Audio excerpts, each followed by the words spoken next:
Ever wonder what sets the winners apart from the losers? And what does it really mean to be a winner? My name is Federico, and I'm a young, successful entrepreneur passionate about sports, business, mindset, and real estate. If you are just like me and you want to crack the code to victory, then Winning Ways podcast is made for you.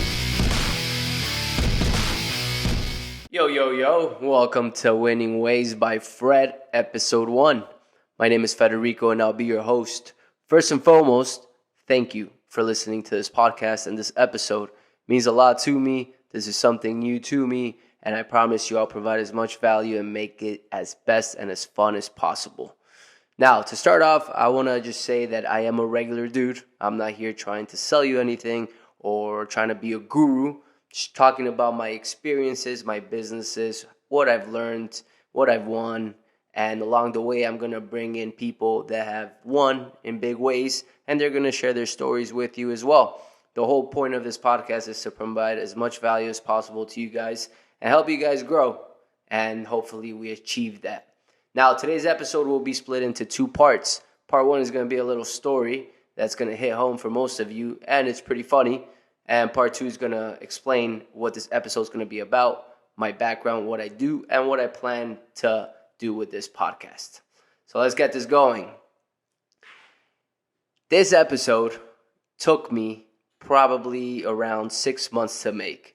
And no, I have not been recording this for 6 months, but more that I finally grew the balls to do this today. And you might be asking yourself, why after 6 months? Well, I listened to this podcast with Tony Robbins and Ed Milet. And, one of the things that hit home was them saying, life starts when you leave your comfort zone. And isn't that a damn fact, man? Once you do leave that comfort zone, at first it's a little tough. It's a little nerve-wracking. You're nervous of what people are going to think, or if you're going to fail, or if people, a whole bunch of different thoughts that creep into your mind. But at the end of the day, it's the best way to grow, the best way to expand, and the best way to improve yourself and continue your personal excellence. Now, I've always been afraid of public speaking. I've hated it since day one. In middle school, I had a show, basically a play, where I had one of the main acts. And when the show started, I blanked out in front of hundreds of people, kids and parents and everything. You heard the laughter. You heard the people saying, that's awkward. And I completely just shut down. They had to close the curtain. I blushed. I went home. I almost cried. I kind of did cry. I was so mad at myself and embarrassed. And that led to years of just this public fear, to the point that even I went to college and I took a public speaking class.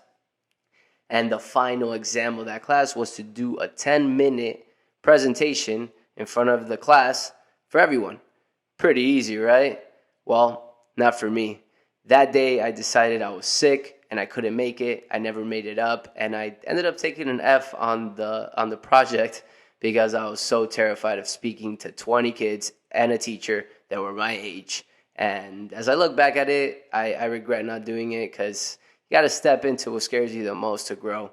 But I did learn my lesson, and here we are. Now I am facing that fear. I did hesitate a bunch to do this episode and to start this podcast. And, well, here we are. I'm excited to get this going, to learn, to grow. It's going to be a learning curve. It's going to get better and better each episode, and that's the plan. I'm not perfect. This is actually my first time doing a podcast, so there's going to be some hiccups, and expect them, but that's just me being real. Now, a little bit about myself. My name is Federico, as I mentioned. I'm 27 years old. Graduated Florida State in 2017. Go Noles. Quite the time in college.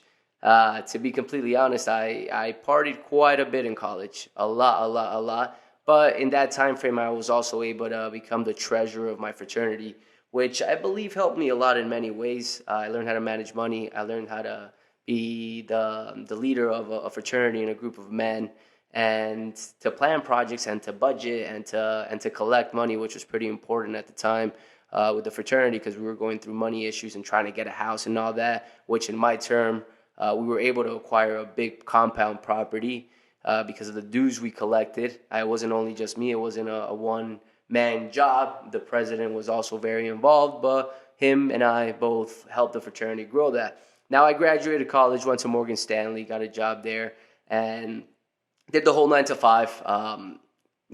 I got my Series 7, my 66, learned a lot.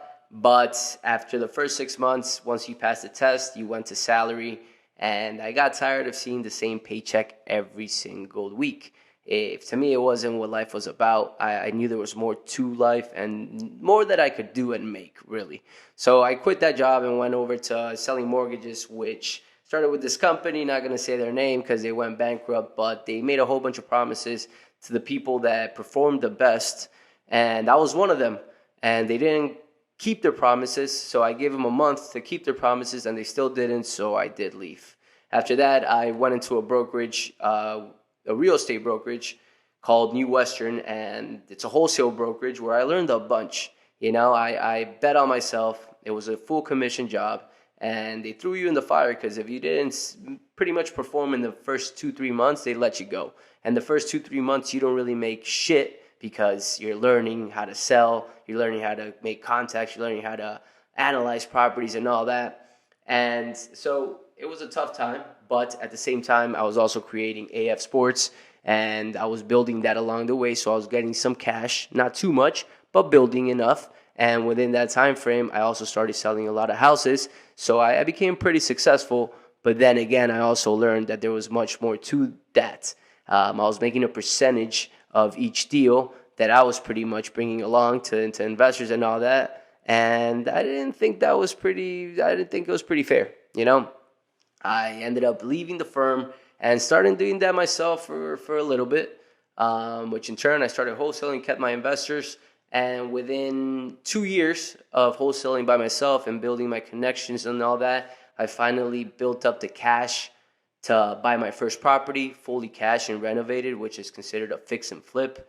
I did that with one of my partners. It went extremely well. We actually broke a record in the area for the most expensive house sold, and it was a great experience. I learned a lot, and now what we're doing is we've slowed down a little bit with the fix and flipping due to the environment we're in and increasing interest rates and all that. And we're primarily focused on building our portfolio, Airbnbs, multifamilies, and going like that.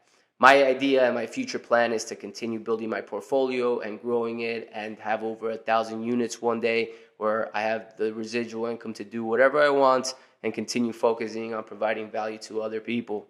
Now, in the side of AF Sports and the sports betting side, I started that back in college primarily. All my buddies loved me because I gave them good bets, and all of my friends nowadays to this day ask me for bets because I've been pretty good at it and successful at it. And there's a strategy behind it, and it's not going crazy. It's being conservative, knowing that it's a marathon, not a sprint, and there's going to be downturns and there's going to be high turns, and stay middle ground, not get too high when you're in a high streak and not get too low when you're losing. And I've built a business now that I have over 1,000 clients with my team. I have over 12 employees now, adding 3 more this next month, and continue growing. We have a sales team, we have a marketing team, we have a digital creating team, and now I'm trying to add more people to the sales team to start cold calling and doing all that. And it's been growing quite a bit. Now, another part that I want to explain is this whole personal brand that I've created that now tied into this podcast was something that I was pretty terrified of doing.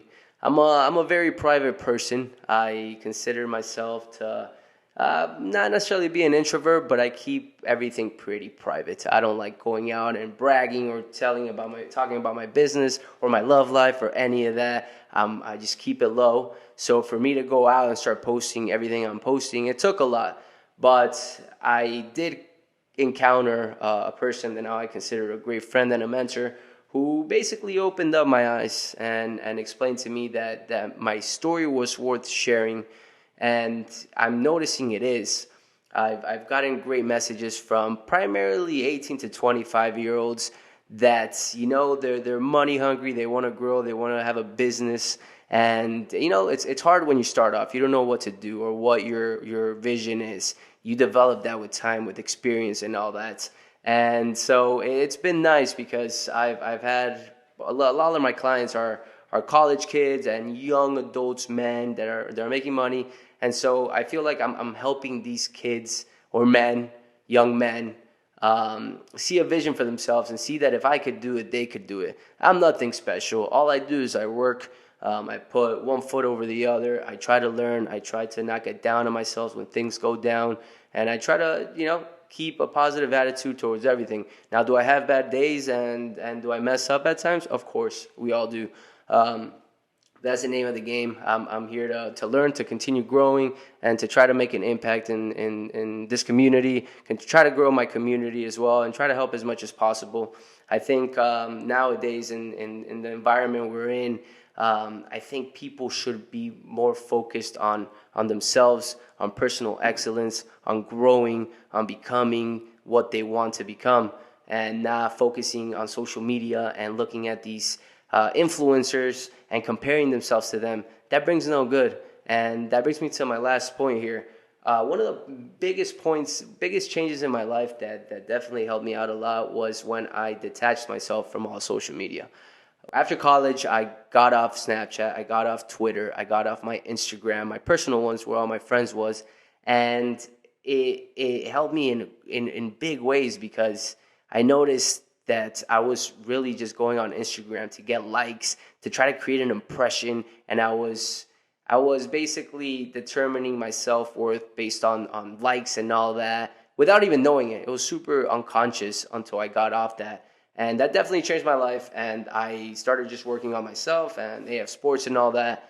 And now here I am. I'm making a big step towards my future. I'm starting a podcast that I never thought I would do, and now I am, which is exciting. And I'm excited to continue learning and growing and bringing guests on that shares their personal story, their personal wins, and provides you guys with value. That's pretty much it for the first episode. I want to say thank you for taking the time to listen. If you do like it, please share it. That doesn't cost much if you share it with your buddies. And if you did like it, please just leave a positive review if you have time. And with that, that's episode 1. That wraps it up. I hope you enjoyed it, and I'll see you in the next episode. Ever wonder what sets the winners apart from the losers? And what does it really mean to be a winner? My name is Federico, and I'm a young, successful entrepreneur passionate about sports, business, mindset, and real estate. If you are just like me and you want to crack the code to victory, then Winning Ways Podcast is made for you.